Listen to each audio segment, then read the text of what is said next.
কাটিগড়ার ভারত বাংলাদেশ সীমান্তে ভয়ঙ্কর মরাল পুলিশিং। বাংলাদেশি সন্দেহে স্থানীয় এক যুবককে নির্মমভাবে নির্যাতন। আক্রান্ত যুবককে আশঙ্কাজনক অবস্থায় শিলচর মেডিকেল কলেজ হাসপাতালে ভর্তি করা হয়েছে।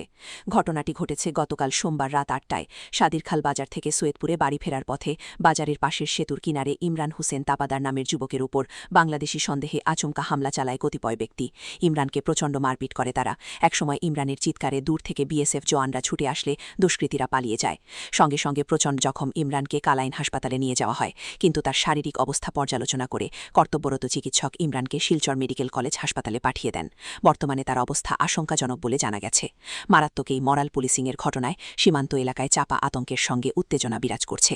এলাকাবাসী সত্তর দোষী ব্যক্তিদের গ্রেফতার করে দৃষ্টান্তমূলক শাস্তি প্রদানের দাবি জানিয়েছেন। আসলে ইমরান হোসেন সৈয়দপুর বাড়ি। সাদিরখাল বাজার থেকে যাওয়ার পথে রাত্রে অনুমানিক ৮টা হইব, ৮টা সাড়ে ৮টার সময় ব্রিজের সাদিরখাল ব্রিজ পার দক্ষিণ সাইডে এখনো তারা আগুলিছে, ওখানে আগুলিয়া কইছে যে তুই তোর বাড়ি বাংলাদেশ নাই কইয়া তারে মায়ের দৌড় করে তার মোবাইলও নিচে গিয়া, মোবাইল আরো কনফারেন্স পয়সাও আছে, মোবাইলও নিচে গিয়া আর খাবার সুবর ফাড়িয়া মারিয়া তারা লাশ রাখছে সরোবরের মধ্যে। আর এবার বিএসএফ যদি লোক যদি আইতা না তারা ইয়ে করলো না, এরা আরো মারিয়া শেষ করে নিল। এখন আমরা তো কালাইন রাস্তা না মেডিকেল রেফার দিছে, আমার টিচার যাওয়ার পথে তার যাই আর মেডিকেল বাংলাদেশে কয়ে তারা মারতো, কয়ে বাংলাদেশ তোর পারে কয়ে তারা মারছে, মারিয়া সপ্তাহ রুগিয়ে নিয়ে একদম ডেড বডি করে দিল। যদি বিএসএফের লোক আইতো নাতে তারা মারিয়া শেষ করে দিলে না। তারা হাল্লা টিচার নিয়ে বিএসএফের লোক কিনারও আসলো, তারা দৌড়িয়ে আইসে আবার তারা দৌড়িয়ে পালিয়ে গেছে গিয়া মানে রাস্তা নয়।